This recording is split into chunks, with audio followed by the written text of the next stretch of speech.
Well, hello again YouTubers. I've got something to show you once again. This time I think you can see who this is. James the Red Engine.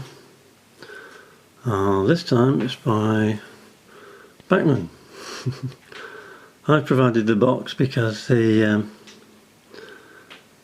packaging it comes in is that very difficult to open bubble pack, and more about that later. Anyway, there he is.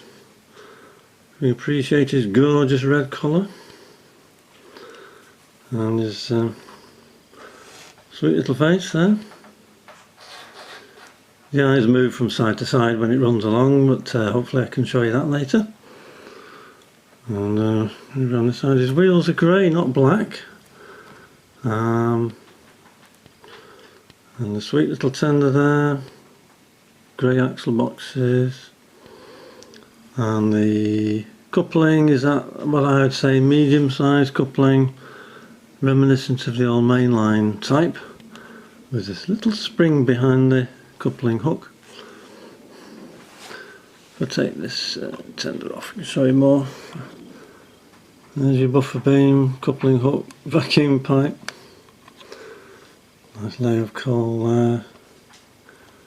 There are no pickups on this one, I'm afraid. But there is, I think, a little chassis weight in there. It's not just plastic.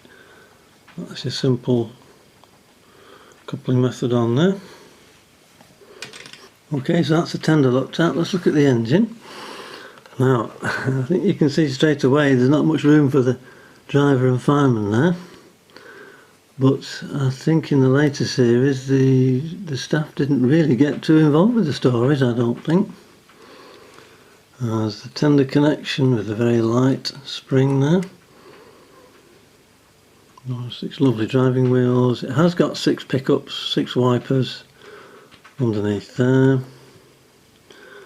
That's your pony truck there. Nice lamp, hook, vacuum pipe, lamp irons. The face staring at you. So turn it around the other way. Looks on the other side is pretty much the same, really. Grey wheels instead of black. I don't know whether some people might be fussy about that. Boiler detail, I think you've got a little bit of a safety valve. Is that the whistle? It might be. So back to this end again. Now the front end, yeah, I did have a bit of reservations about this. If you can see down there is a spring pushing down on this pony truck, and you can't really tell. I've replaced that spring. The one that was fitted by Bachmann was far too strong. You could hardly lift this pony truck, and when it's laying on the track, the height of these wheels is critical, and I was finding that we were actually I was losing some traction at the front here because a lot of the engine's weight was riding on this. So I've replaced their spring with a spring from an old biro. I've cut it short to give it just a very light pressure on there, and then lo and behold it can pull more wagons without even trying to add any more weight in here or anything. This cab does come off. Those 2 screws, you can undo those 2 screws and it comes off vertically, and from there inside you can see the motor, and I think there's a circuit board, so it might be DCC ready. I don't know, I don't do that, so I can't really say. It probably is for you guys out there who can do that kind of thing.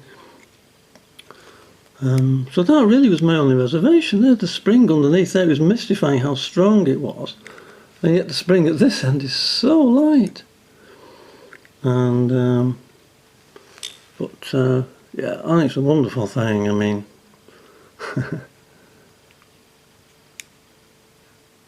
let me show you some instruction sheet anyway.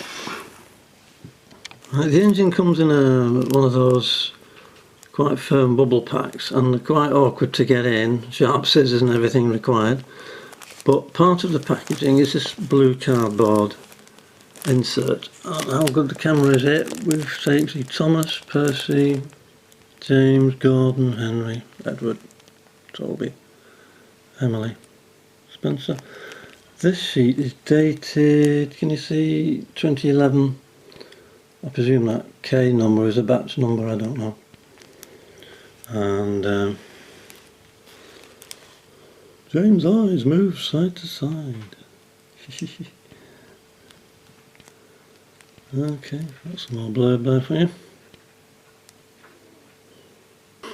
When you take the engine away from the packaging, be careful because there's an instruction sheet sandwiched between the two cardboard pieces, and it gives you all the breakdown of everything. There's a tender, little chassis weight there in the middle, and there's the base plate there, 6 wiper pickups, 6 drivers, the centre wheel's got the driving gear on, chassis, body, now motor assembly, there it is, and there's the body. Let's see if I can get over here. The motor that you can see in the middle of shot there, I think it's the same as Thomas's, the part number's the same, but the gearbox arrangement is different, and the reason is probably because the face. Yeah, sorry about the break there, I was nearly knocking the camera over. Yeah, so that's the face mechanism there, the 2 little lumps must be the eyes.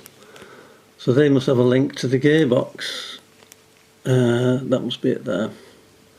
And you can see from that diagram the cab comes up vertically.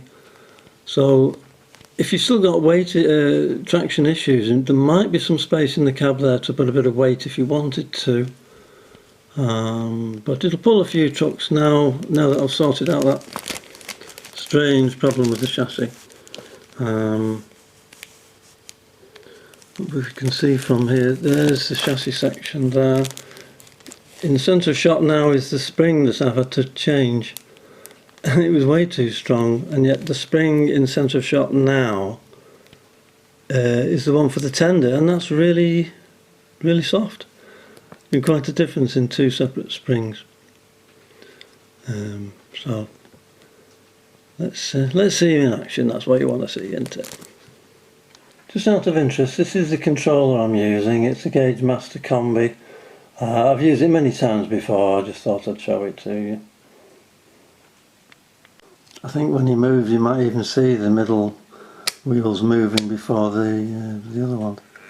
There.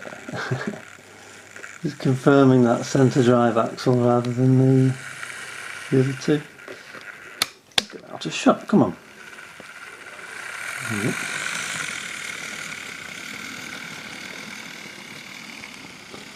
His eyes have started to move now.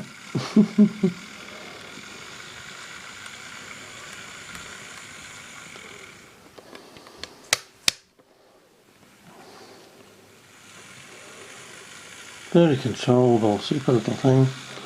His eyes are moving again.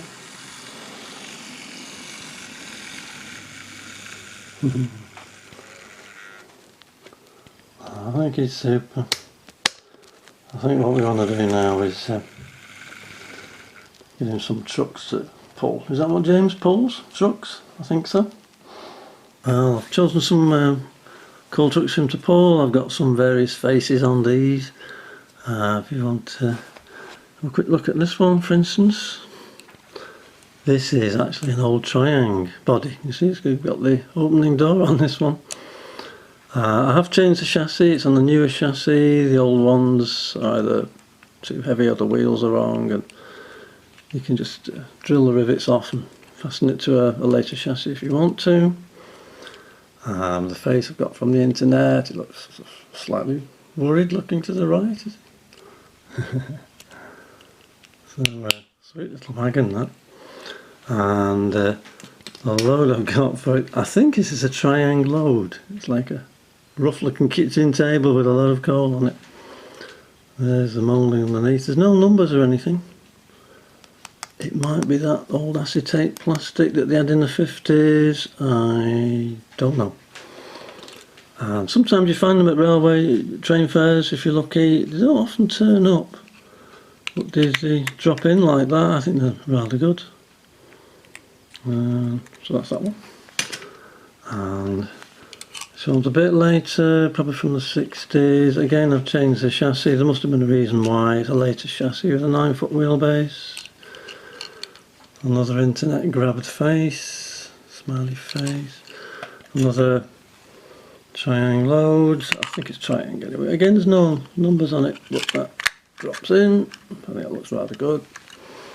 And this one, I think it's another triangle one. There are no numbers on this, so I think it probably came from a clockwork set that didn't have any weights, numbers. Again, I've changed the chassis. There must have been a reason. That face has come from one of those strange, long, grey Hornby wagons. And I've whipped it off and blue tacked it on there. I don't know, I just liked it. And this is a more recent cold load. I can't remember what make it is. I think you can still get these. And that drops in, and that's that one. Okay. And this is more modern. Hornby chassis. Can you recognise that face? Famous northern comedian? Comments below. Okay. Now, if you get any packaging that looks anything like coal, keep it and snip away with scissors, and you can make it look like coal if you want to. Yeah. Here's another triangle one. I think this has got an opening door. Yeah, an opening door. That's right. Be careful with that. Don't break the hinges. Another face. He looks a bit threatening, doesn't he? Again, I've changed the chassis on them. I went through a spell of changing chassis on these. I like the way the wheels, the brakes are in line with the wheels, and it's the true 9-foot wheelbase, not 9.5 foot or whatever it was. And another foam rubber base for that. Okay, so you have fun with scissors there, shaping it. You know, it's only a bit of fun, isn't it? And it's an old triangle brake van. I think I have changed the wheels, I must admit. A bit of a clean. Look at that face. Woohoo, he's really worried. Is James going to come off the track? I hope not. Let's see them in action. You waited long enough, haven't you? Let's try a coupling shot. They're usually quite popular, aren't they? It's nice and slow.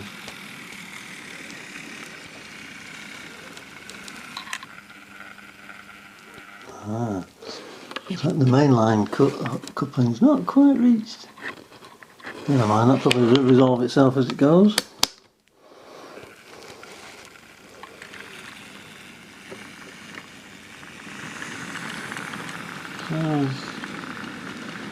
Great control. The gearing on these engines is lovely.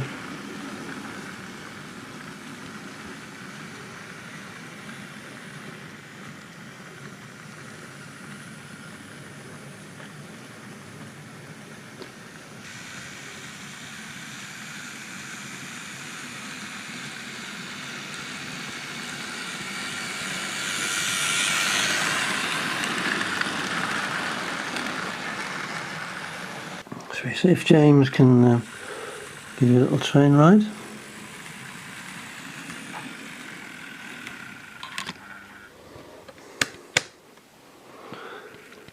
He might slip a little bit, I don't know, we'll see.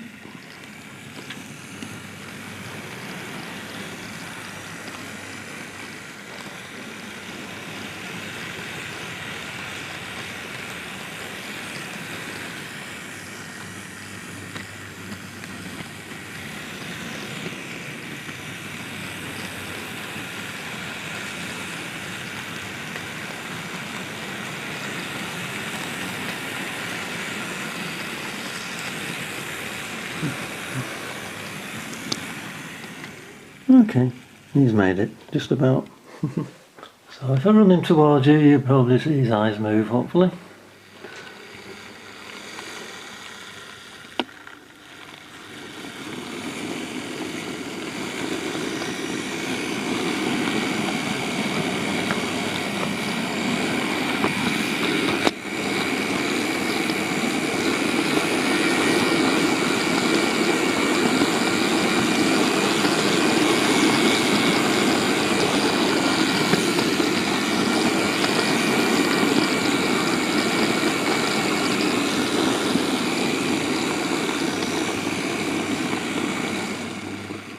There you go.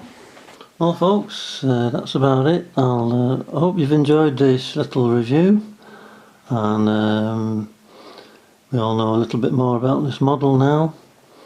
And I do welcome any comments down below if you want to ask any questions. I'll try and answer them for you. But I think it's a great little model.